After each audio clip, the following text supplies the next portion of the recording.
तालुका पत्रकार ध्वनि संघ का पद ग्रहण समारोह समाज में बदलाव लाने और सरकार की खामियों को उजागर करने में पत्रकारों की भूमिका अत्यंत महत्वपूर्ण है। इसी उद्देश्य के साथ गुरुमथल शहर के जेपी फंक्शन हॉल में तालुका कार्यरत पत्रकार ध्वनि संगठन के नवनियुक्त पदाधिकारियों का भव्य पद ग्रहण एवं शपथ ग्रहण समारोह संपन्न हुआ। कार्यक्रम का उद्घाटन करते हुए गुरुमथल के विधायक शरणुगौड़ा कंदकू ने पत्रकारों को लोकतंत्र का चौथा स्तंभ बताया। उन्होंने कहा, पत्रकार समाज की आंख और कान है, लेकिन उनका स्वयं का जीवन असुरक्षित है। मैं इस बार विधानसभा में पत्रकारों के हितों और उनके कल्याण के लिए विशेष रूप से आवाज उठाऊंगा। पत्रकारों की आर्थिक स्थिति को सुधारने के लिए उन्होंने KKRDB कल्याण कर्नाटक क्षेत्र विकास बोर्ड को पत्र लिखकर मांग की है कि सभी स्थानीय समाचार पत्रों को सरकारी विज्ञापन एडवर्टाइजमेंट्स प्रदान किए जाएं। उन्होंने नए पदाधिकारियों को सुझाव दिया कि वे सत्यनिष्ठा और रचनात्मकता के साथ समाज के अंतिम व्यक्ति की समस्याओं को सरकार के संज्ञान में लाएं।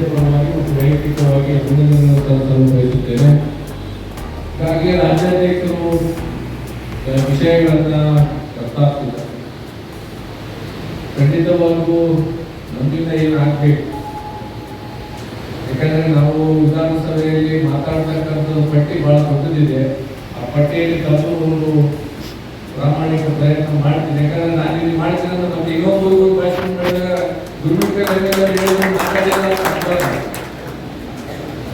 ನನ್ನ ಪ್ರಯತ್ನ ಖಂಡಿತವಾಗೂ ಮಾಡ್ತೀನಿ. ಯಾಕಂದ್ರೆ ಒಬ್ಬ ಶಾಸಕ 2 ಪ್ರಶ್ನೆ ಕೊಡ್ತಾರೆ. ಪ್ರಶ್ನೋತ್ತರದಾಗ ಒಂದು, ಗಮನ ಸೆಳೆಯೋದಾಗ ಒಂದು.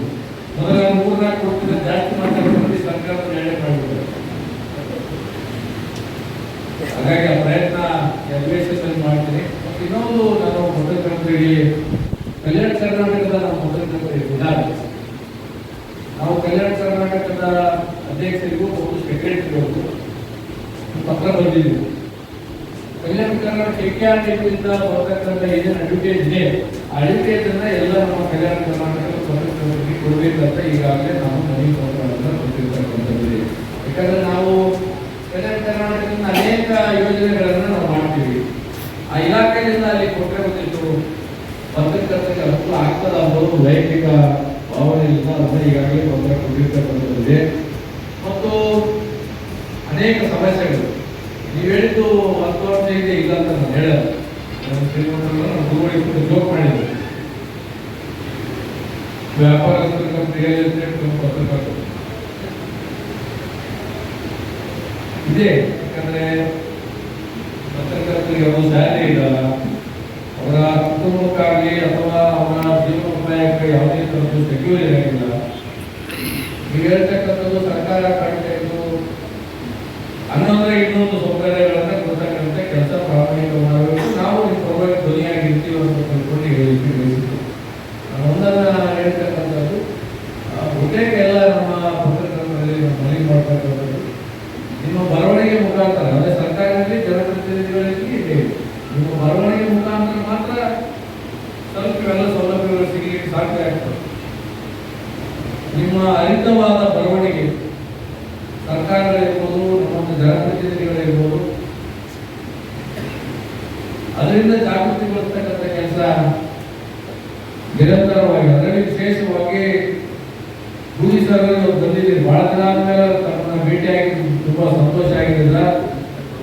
ಯಾಕಂದ್ರೆ ನಾನು ರಾಜಕೀಯದ ಆರಂಭ ದಿನಗಳ ಗುರುಮಿಟ್ಗಳಿಗೆ ಬರುವಾಗ ತಾವು ಪತ್ರಕರ್ತರಾಗಿದ್ದೀರಿ. ಅವತ್ತು ತಮ್ಮ ಮಾರ್ಗದರ್ಶನ ಮತ್ತು ಸಹಕಾರ ಇವತ್ತಿಗೂ ನಾನು ಸ್ಮರಣೆ ಮಾಡ್ಕೊಳ್ತೀನಿ. ಅನೇಕ ಪತ್ರಕರ್ತರು ರಾಜಕೀಯದಾಗ ಏನೇ ಕೆಲಸ ಮಾಡಿದ್ರು ಸಹ ಅದನ್ನ ಸಾರ್ವಜನಿಕರಿಗೆ, ಜನಗಳಿಗೆ ಮುಟ್ಟಿಸ್ತಕ್ಕಂಥ ಕೆಲಸ ಪ್ರಾಮಾಣಿಕವಾಗಿ ನಾವು ಮಾಡಿದಾಗ ಮಾತ್ರ ನಮ್ಮಂತರಿಂದ ಒಂದು ಜನಪ್ರಿಯತೆ ಕಾಣ್ತಕ್ಕಂಥದ್ದಾಗಲಿ ಅಥವಾ ಜನರ ಮನಸ್ಸಿನಾಗಿರಕ್ಕ ಸಾಧ್ಯ ಅಂತ ತಿಳ್ಕೊಂಡು ವೇದಿಕೆ ಮುಖಾಂತರ ಹೇಳ್ಬೇಕು. ಇರ್ಬೋದು, ಒಬ್ರಿಬ್ರು ಇರ್ತಾರೆ, ಎಲ್ಲರೂ ಹಂಗಿರಲ್ಲ, ಎಲ್ಲರೂ ಕೆಟ್ಟವರಲ್ಲ, ಎಲ್ಲರೂ ಒಳ್ಳೆಯವರಲ್ಲ. ಈ ಕೆಲವೊಬ್ರು ಏನ್ ಬಂದ್ರೆ ಸುಮ್ಮನೆ ಅವರ ಒಂದು ಕೀಟೆಗೆ ಏನ್ ಬಂದ್ರೆ ಬರ್ತೀವಿ, ಕೆಲವೊಬ್ರು ಎಲ್ಲರೂ ಕೇಳಲ್ಲ. ಈಗ ಅಂಥವ್ರನ್ನ ನಾವು ನಿಮ್ಮ ಒಂದು ಪಟ್ಟಿ ಸೇರ್ಸಕ್ಕಾಗಿಲ್ಲ.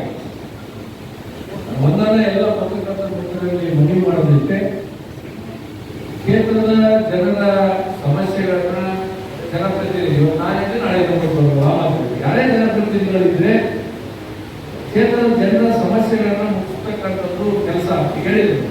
ಜನರು ಸರ್ಕಾರದ ಮಧ್ಯೆ ಗುಂಡಿಯಾಗಿ ಸೇತುವೆಯಾಗಿ ನಾವು ಕೆಲಸ ಮಾಡ್ತೀವಿ ಸೇವಕ ರಾಜ್ಯಾಧ್ಯಕ್ಷ ಹೇಳಿದ್ರು, ಖಂಡಿತವಾಗೂ ಸತ್ಯ ಇದೆ. ಆ ಕೆಲಸನ ನಮ್ಮ ಜಿಲ್ಲಾ ಮಟ್ಟದಾಗಿರ್ಬೋದು ಮತ್ತು ನಮ್ಮ ಗೌರ್ಮೆಂಟ್ ತಾಲೂಕು ಮಟ್ಟದಲ್ಲಿ ನಿರಂತರವಾಗಿ ನಡೀತಾ ಇದೆ. ನಿರಂತರವಾಗಿ ಹೀಗೆ ಸಾಗಲಿ ಅಂತ ಹೇಳಿ ಇವತ್ತು ಕಾರ್ಯನಿರತ ಪತ್ರಕರ್ತರದ್ದು ಏನು ಪದಾಧಿಕಾರಿಗಳು, ಅದರಲ್ಲಿ ವಿಶೇಷವಾಗಿ ನಮ್ಮ ಗುರುಗಳ ಅಧ್ಯಕ್ಷ ಒಂದು ಯುವಕರಿಗೆ ಒಂದು ಅವಕಾಶ ಕೊಟ್ಟಿದೆ, ತುಂಬ ಧನ್ಯವಾದಗಳು. ಖಂಡಿತವಾಗೂ ಆ ಪದಾಧಿಕಾರಿಗಳಿಗೆ ಎಲ್ಲರಿಗೂ ನಮ್ಮ ಸರ್ಕಾರ ಮತ್ತು ವಿಶೇಷವಾಗಿ ಎಲ್ಲ ಪತ್ರಕರ್ತರು ನಮ್ಮ ಶಾಸಕರು ಮತ್ತು ಪತ್ರಕರ್ತರ ಯಾವುದೇ ಅಂತ ಸೋದರ ಮನೋಭಾವನೆಯೇ ನಾವು ಬಂದಿರ್ತಕ್ಕಂಥದ್ದು. ಖಂಡಿತವಾಗಿಯೂ ನಮ್ಮ ಸರ್ಕಾರ ಅಗತ್ಯವಾಗಿ ನಮ್ಮ ಮೇಲೆ ಇರಬೇಕು. ನಮ್ಮದು ಸರ್ಕಾರ ಖಂಡಿತವಾಗಿ ನಿಮ್ಗೆ ಇರುತ್ತೆ ಅಂತ ತಿಳ್ಕೊಂಡು ಹೇಳಿ ಕಾರ್ಯಕ್ರಮ ಯಶಸ್ವಿಗೊಳಿಸಿರ್ತಕ್ಕಂಥ ಅಧ್ಯಕ್ಷರಿಗೂ ಮತ್ತೆಲ್ಲ ಪದಾಧಿಕಾರಿಗಳು ತುಂಬ ಧನ್ಯವಾದಗಳು. ಯಾವತ್ತು ಸರ್ಕಾರದಲ್ಲಿ ಯಾವ ರೀತಿ ಕೆಲಸ ಆಗಬೇಕು, ಖಂಡಿತವಾಗೂ ನಿಮ್ಮ ಧ್ವನಿ ಆಗಲಿಕ್ಕೆ ಪ್ರಾಮಾಣಿಕ ಪ್ರಯತ್ನ ಮಾಡ್ತೀನಿ ಅಂತ ತಿಳ್ಕೊಂಡು ಹೇಳಿ ಇವತ್ತು ಬಹಳ ಮದುವೆಗಳು ಬಹಳ ಇದೆ. ನಾನು ಇಲ್ಲಿಂದ ವೇದಿಕೆಯಿಂದ ನೆರವೇರಿಸುತ್ತಿದ್ದ ಗುರುಗಳ ಪರ್ಮಿಷನ್ ತಗೊಂಡು ಕಾರ್ಯಕ್ರಮವನ್ನು ಮುಂದುವರಿಲಿ, ಯಶಸ್ವಿಯಾಗಲಿ. ಧನ್ಯವಾದ. संगठन के संस्थापक और राज्य अध्यक्ष बंगले मल्लिकार्जुन ने नए सदस्यों को पद की शपथ दिलाई। उन्होंने सरकार के सामने मुख्य मांगे रखी। मुफ्त बस सेवा, जिस तरह महिलाओं के लिए मुफ्त बस यात्रा की सुविधा है, वैसी ही सुविधा पत्रकारों के लिए भी अनिवार्य होनी चाहिए। कुछ प्रभावशाली लोग ही सरकारी सुविधाओं और मकानों का लाभ उठा रहे हैं, इसे रोककर वास्तविक पत्रकारों को लाभ दिलाया जाना चाहिए। कार्यक्रम को खास मठ के पूज्य श्री गुरु मुरुग राजेंद्र महास्वामी जी का आशीर्वाद दिया। इस मौके पर समाज के विभिन्न क्षेत्रों के दिग्गजों को सम्मानित वरिष्ठ पत्रकार बसवराज बूदी, चिकित्सा सेवा डॉक्टर वीसी मैत्री, सेवानिवृत्त अधिकारी को सम्मानित किया गया। समाज सेवी अशोक शनिवारम, लालप्पा तलारी, नरसिम्हा गैंगलोन, रंगस्वामी, श्रीकांत, गोपाल कृष्ण, अयाज अली, पन्नालाल, चंदूलाल चौधरी और वेंकटप्पा अवनपुर नंदू कुमार को सम्मान किया गया। मंच पर उपस्थित गणमान्य इस कार्यक्रम में तहसीलदार चन्नम्पा घंटी, नरेगा एडी रामचंद्र बसूदे, नगर पालिका अधिकारी शरणप्पा मडिवाड़, पीआई वीरन्ना डोडमनी, जेडीएस जिला अध्यक्ष सुभाष कटकटी, ब्लॉक अध्यक्ष प्रकाश निरिटी और जिला अध्यक्ष रमेश सौकार माजी, जिला अध्यक्ष इंदादुर सिन्नूर सहित कई प्रमुख अधिकारी और नेता उपस्थित थे। कार्यक्रम की अध्यक्षता रवि एमटी पल्ली ने की।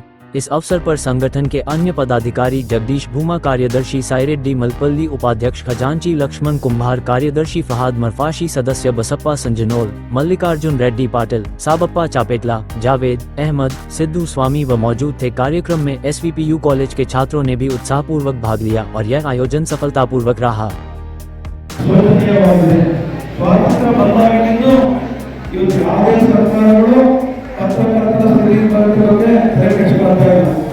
ಇವತ್ತು ಸಿದ್ದರಾಮಯ್ಯ ಸರ್ಕಾರ ಇಡೀ ರಾಜ್ಯಾದ್ಯಂತ ಮಹಿಳೆಯರಿಗೆ, ಮಂಗಳಮುಖಿಯರಿಗೆ ಫ್ರೀ ಉಚಿತ ಬಸ್ ಪಾಸ್ ಕೊಟ್ಟಿದೆ.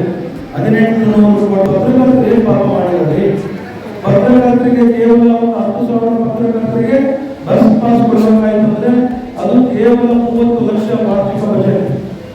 ಬರೀ ಜಿಲ್ಲಾ ಮಟ್ಟದಲ್ಲಿ ಓಡಾಡಕ್ಕೆ ಅನೇಕ ಮಾನದಂಡಗಳು, ಮಾಧ್ಯಮ ಪಟ್ಟಿಯಲ್ಲಿ ಇರಬೇಕು, 4 ವರ್ಷದ ಕಾಯಂ ನೇಮಕಾತಿ ಆದೇಶ.